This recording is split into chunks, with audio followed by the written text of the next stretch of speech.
What's good, YouTube? It's your boy KFX. I'm back here with another video, and today the Miami Dolphins have beaten the Carolina Panthers. Now, this win is kind of significant for me because I grew up in North Carolina. I grew up around a lot of Carolina Panther fans, so really I'm happy to get the win in that regard because, I would normally talk shit, but the reality is the Carolina Panthers are really terrible, like 0-6 or something. I mean, it's not really a point really to just kick them while they're down at this particular point. So the Carolina Panthers lost.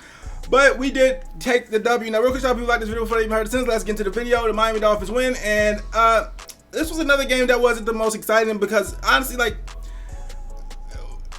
at this point, the Dolphins have gotten so good, which I'm proud to say that there are some games that we should 100% win, and we have been winning the games we should 100% winning. That we should 100% win, and we have been winning them so convincingly that the games haven't been necessarily good. Like, we have been handling business and doing exactly what we're supposed to do versus the teams that we're supposed to do it against. Now, with the Carolina Panthers, they did start off in a 14-0 lead, but at no point when it was up 14-0, I tweeted something like a joke about, oh my God, we suck. But reality of it is I was never really that concerned. I don't think anybody was that concerned. The Miami Dolphins are really good. So we've gotten to a point now where I classify some games, at least as of now, as like boss battles versus this is the game we should win. And it's the NFL. Anybody can beat anybody. I mean, the Browns did beat the 49ers today.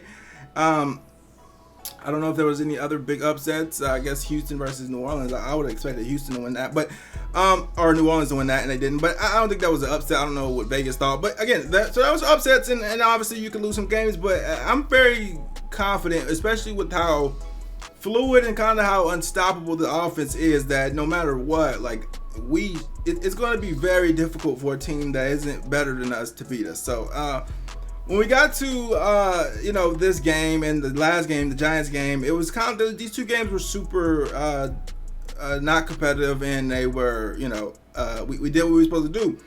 Now, I've always kind of been a fan to say you don't control who you play, and the reality of it is there is no bonus points you get for beating a great team and losing to or you don't lose more points if you lose to a bad team. Whatever, like there is no nothing that cares about when you start looking at the playoffs. There are tiebreakers, and I guess strength of schedule factors in there, but for the most part in the NFL, it does not really matter. There's never going to be a situation where it's better to have lost to a good team than to beat a bad team. That's why I always just take the wins when we can get them. But obviously we do want to end up beating a good team, so that's why next week against the Eagles is going to be interesting. Now, the Eagles are actually in danger of losing to the Jets, which is kind of surprising, but I mean, they're winning right now. I don't know, by the time this video gets uploaded we'd have an answer. But next week we have the Eagles, and that's going to be a really great game, and I'll get into that at the end of the video. But let me just talk about this game. All right, so Miami Dolphins played Carolina Panthers. The first half was kind of a mess at the beginning. Whenever we got stopped, the Panthers scored on their first two drives. They were running the ball, they were doing whatever they wanted to do. I was never ever really that nervous because it was so early in the game, and I knew that once we got going, they were never going to be able to stop us. We jumped out to a big old lead, and then after that, Miami Dolphins just locked in and scored like the next 3 or 4 drives consecutively. It's way too easy. You know what I'm saying? The Panthers don't have really the talent to stack up with the Miami Dolphins. The only way they would have had a chance is somebody would have to play out their mind on the defense, specifically on the front seven. Somebody would have had to play so out of their body to say for them to have had a chance, and nobody did that. So we was just started scoring on them every possession. The defense locked in, and again, I mean, this is a team that we thought we should win, and we did beat. I mean, we were 14-point favorites. I don't really know. In these situations, this is a new ground for me on this YouTube video, YouTube channel, this YouTube experience, is when your team is such a favorite to win the game, and you do exactly what you're supposed to do. What is there to really talk about? Ultimately everybody played really great. We got out the game with no injuries that we know about. Xavier Howard's groin is injured, but however, he did say after the game that he was good and he was laughing, so I'm thinking he's fine. But yeah, this is new territory. We've never even first of all, we've never been blowing out teams like this, and second of all, it's never been a situation where we were this much of favorites all these games. So I don't really know what to really talk about in these type of. I'm so used to us being like underdogs, us barely winning, us winning games that we're not supposed to win. There's a plenty to talk about in that case, or us losing games we're not supposed to lose. I mean, there's plenty to talk about those cases. But in this case, it's just like, okay, the dominant team dominated the worst team. It seems kind of arrogant or counter, like it's not my personality to just completely shit on the Panthers in their time of being ass, because I only like doing that when we're asked to. Like, if we're asked to, then it's a fair game. But when we are clearly dominant, we are clearly getting the respect that we deserve and earned. I don't really like just shit, because y'all, if you watch me for years, you know I just shit on other teams, but I just don't like doing it in this case, and I haven't liked doing it because it's just like, bro, we're way better than them. Now, if we beat the Eagles, yes, I'm talking about trash. If we beat the Buffalo Bills ever in my lifetime, I'm talking about trash. But when you beat the Panthers, it's like, do you really want to just sit up here and shit on? Like, it seems arrogant. It just doesn't. It's not my personality. All right. But yeah, I mean, ultimately we were up multiple possessions, majority of the game. There was never a time, again, after the first 2 touchdowns that things even looked competitive, and we dominated another team. And yeah, it's nothing noteworthy really. Besides that, we're doing this, guys, and we are really good. So now we have what I would like to refer to as a boss battle versus the Philly Eagles, who are also really good. Now, they're in a close game with the Jets. I don't know what's going to happen in that game. I might tune in right after this video. But we have this game against the Eagles. Now, if the Eagles hold on against the Jets and can keep their undefeated record, we will go into Sunday night primetime game, a humongous game versus the undefeated Eagles. Now, I know a lot of people be like, oh, the 72 season, oh, we already forgot it. Why are we bragging on? Y'all know that 72 season to me is like, that's still like the first thing I go to when it's time to talk shit. I mean, I love that 72 season. I talk about it like I saw it. I did watch a documentary on it, so basically I did. All right.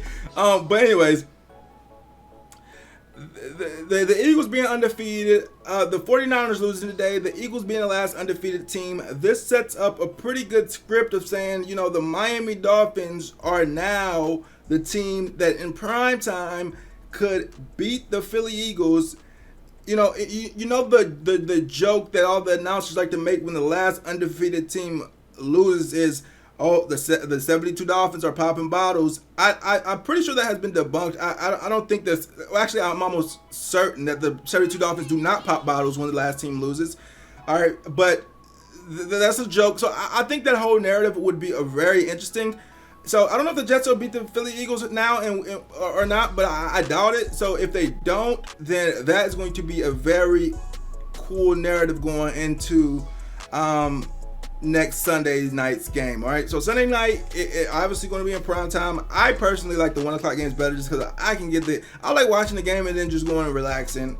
And if we lose, I can get over it. You know what I'm saying? I hate staying up all night in prime time game. I'm a lot. I just got too old, I think. And I used to love prime time games. I used to campaign for them. At this point in my life, I don't think I'll ever campaign for a prime time game.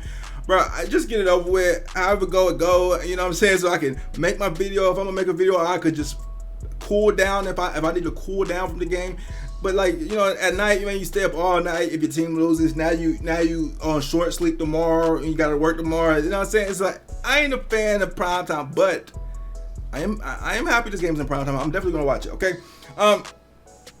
So that'll be the next game. But yeah, Carolina Panthers, Miami Dolphins. I don't really know what to say. I mean, the way more dominant team dominated the horrible team. Like that. So in this case, this reminds me of days where like you'd watch a Patriots YouTuber down their dynasty and they would just talk shit about, like, let's say they barely beat us or something, and we were terrible that year, and they would be so good, they're Super Bowl favorites obviously, they would still talk like they were just the shit, like they would just talk with so much arrogance and talk down upon us, and it would be like, yo, like, we're not even supposed to be compete, like, bro, you know what I'm saying? Like, I don't want to be that fan, okay? So I'm just like, that's why I'm just like not even going in on the Panthers. There's nothing to go in on the Dolphins about. They're playing fantastic. I do have some question marks, right? And those question marks haven't been like brought to the light because we've been winning. So there are certain concerns that I do have that haven't been, you know, forced to the forefront or haven't been talking points for me because we've been winning, okay? But there are some things such as Vic Fangio, some of this defensive shit. We've been winning, so I ain't gonna say nothing about it. And then a lot of people have complaints about. I mean, yeah, there's some things I just can't talk about because it's going to bring negativity. But if we start losing, trust me, the negativity is coming. Anyways, though, I have more to talk about. I mean, we dominated them just like we dominated every other team almost that we played this year. I mean, what are we going to continuously talk about? You know, again, there is a thing like a theory, and I think it's from a book called The Notes from the Underground. I read the book. I read about like 65% of it on my Kindle, but essentially the book, like there's a portion of the book where it's like, you know, when there is no problems, like if there were no problems in the world, people would create problems, right? I think it's like an argument that people use against like socialism, but there's a theory that the author suggests that in a perfect world, let's say everything was super perfect, there were no war, there were no nothing, everything was just, you know, peaceful, everything was going great for everybody, that we would somehow still make a problem just to kind of feel some type of thrill. And that's not really the exact point you try to make in the book, but if you know, if you read it, you'll get it. And essentially he was just saying like, yo, people would just to feel like a human, they would still make like some drama out of nothing. And that's kind of what I would be doing if I was to like make something out of us just destroying every team. If I was to nitpick and say, why did we pass right here? Why did we run right here? I mean, it would kind of just be me seeing everything going super well, and then just like creating something just to feel some type of intense emotion. All right, and that's not gonna happen. Okay. Anyways, get a conversation. Let me know what you guys think. All right. The next week though is a boss battle, and this will be a good one. Like, comment, subscribe. Roll to 11K. Basically, I'm out.